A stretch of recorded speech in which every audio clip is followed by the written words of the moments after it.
We mean business. We are serious. You know, go and vote, preferably for me. I am not a terrorist.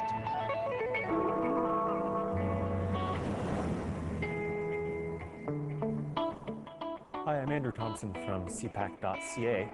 Here at CPAC, we're marking our 20th anniversary this year, and coinciding with that milestone is a new 8-part series looking back at some of the events and milestones that have shaped Canadian politics and society over the past 20 years. It's called Our Times, and it premieres this Sunday, October the 14th at 9 p.m. Eastern, 6 p.m. Pacific. Award-winning journalist Holly Doan has been behind several other CPAC series, such as The 50s, The Premiers, and The Prime Ministers.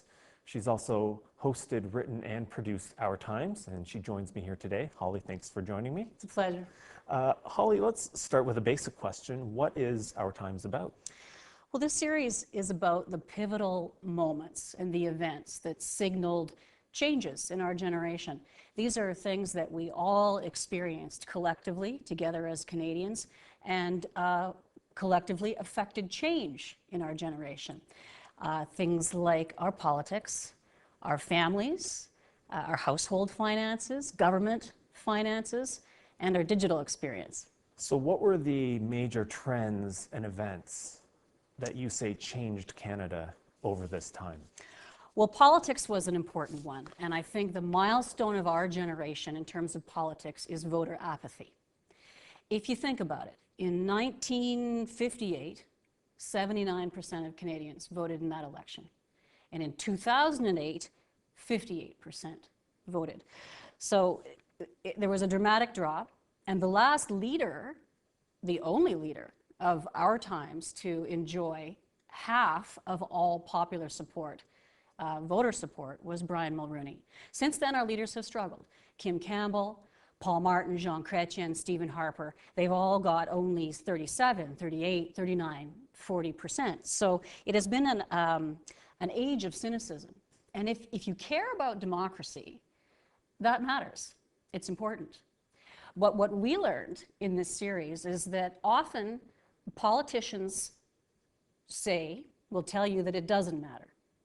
That they are happy to squabble over the chicken bones. That it has been, it is our right to not vote if we choose, and they can't make us vote. And they will make it a numbers game, because after all, a win is a win is a win. So it's an era where, we look through the era and try to chronicle the events where with keeping an eye on the moments, an eye out for the events that contributed to that cynicism about politicians and that disillusionment about government in general. So when did it start? Well, we choose the election of 1993 as a watershed. It was an age of upheaval, as we call it in this series. In that election, 2 protest parties came together, that is the Bloc Québécois and the Reform Party, to together garner 4 million votes, the largest political protest movement in Canadian history. They were both completely different in their goals, but they may be horrified to know that they did share one thing in common, and that was that they felt that the Confederation had been unfair to them, and they were going to set out to change it. And there was one really amusing moment in the archives, if I can tell you about that, where upon being elected in '93, Preston Manning suggested to Bloc leader Lucien Bouchard that they come together for a pancake breakfast. It was to be a cross-cultural experience, as Manning called it, where he would bring the coyote mix pancake mix from Calgary, which they use at the Stampede, and Bouchard would bring the maple syrup, and together they would have an experience. But it was fascinating, because when they came together, these two sides, which really hadn't met much before, found that they really, well, the reformers found, as Kim Campbell commented, that ding dong, these people really couldn't speak English. And as Gilles Doucette recalled, they needed to actually put someone from the Bloc with a smattering of English at each table to translate. So there were these two vastly different parties with a goal that was similar, and that was to upset the status quo. And as pollster Angus Reid if I can quote him, said at the time in 1996 or so, that we were about to experience a, quote, transformation in public life. That in the future, moving forward, Canadian society had become such that, quote, our leaders would have more trouble leading us and our detractors would have less trouble dividing us. And that's exactly what's happened. Well, Canadian politicians didn't only have to deal with changing voter preferences during this time, they also had to deal with changing technology. And one of your episodes is going to deal with the growth of the information superhighway and the internet. So how did Canadian politicians react to this new technology as it was becoming more and more popular during the 90s, and how have they used it since? Poorly, and they're still struggling with it. But if you think about it, it's an evolution we've gone through together. In 1992, Andrew, half of all Canadians told surveys that they had no intention of buying a computer, and 1/3 of them had never heard of the internet. So what happened? There were dreamers out there then who had an idea of what the internet could be. And they were, I don't know if you've ever heard of the free nets. Maybe you're too young. The free nets were groups of like-minded people, mostly through universities, who, for $50 and a modem, you could join this thing called the information superhighway, what it was called then. And their dream was that all Canadians would have access to the information only available to the educated elite, and this was going to change the nature of public discourse. It would encourage engagement. It could lead to electronic democracy and electronic government. Well, the government, in its natural need to regulate, held a task force on the superhighway in 1994 and invited these participants, as well as the telecom companies, to participate. And it became clear that regulation was going to be difficult. We smile now at thinking about regulating the internet.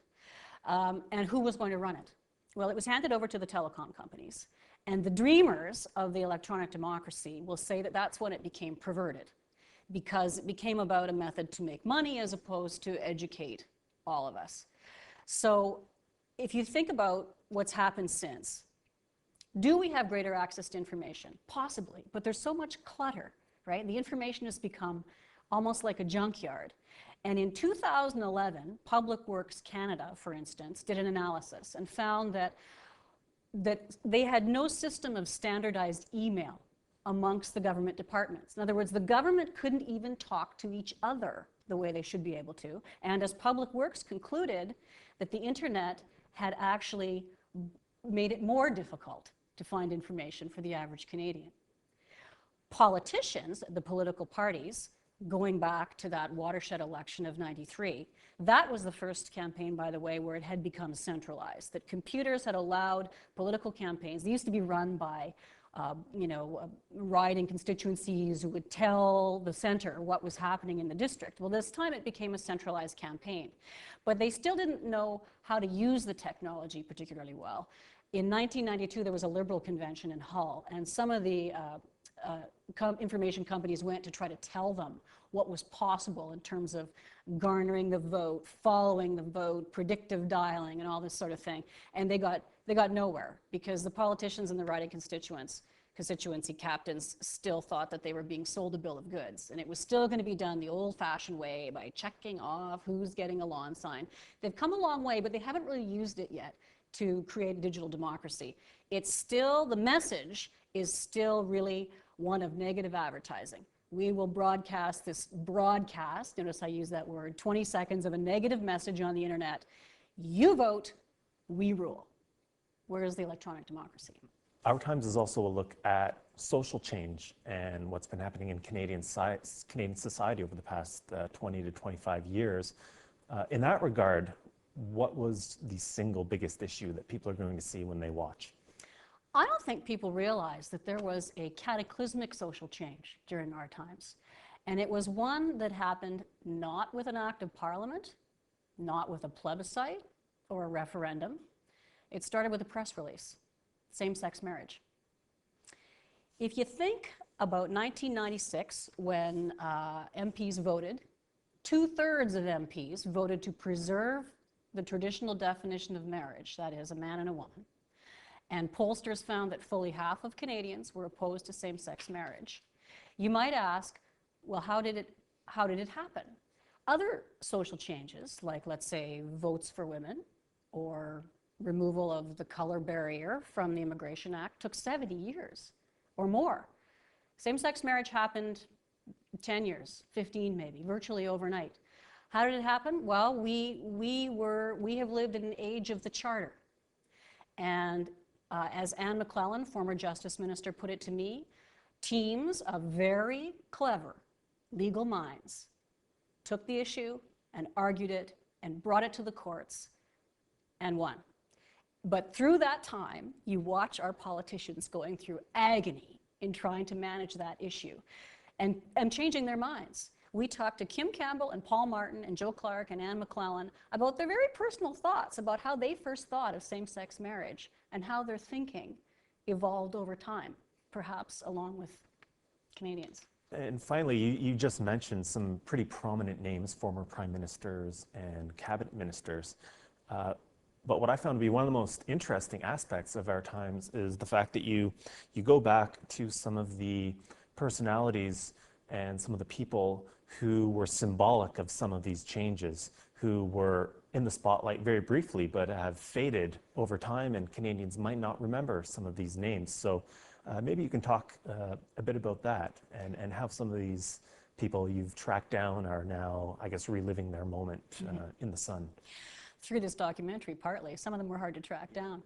But don't you love it when you hear about someone you haven't heard about for a long time? It's like, you know, oh yeah, whatever happened to what's his name, right? So that's a little bit what this is like. So we track down people who, for whatever reason, be it a social cause or an event, a scandal, found themselves in the headlines, whether they wanted to be there or not, and then were dropped, and then just sort of went on with their lives. So some examples. In 1994, the front pages of the newspaper in this country carried an image that horrified Canadians, and that was the first ever peacekeeper apprehended and held hostage.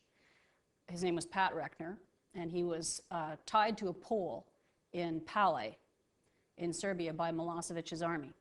And it was shocking for Canadians because we're peacekeepers, right? Who hates Canada?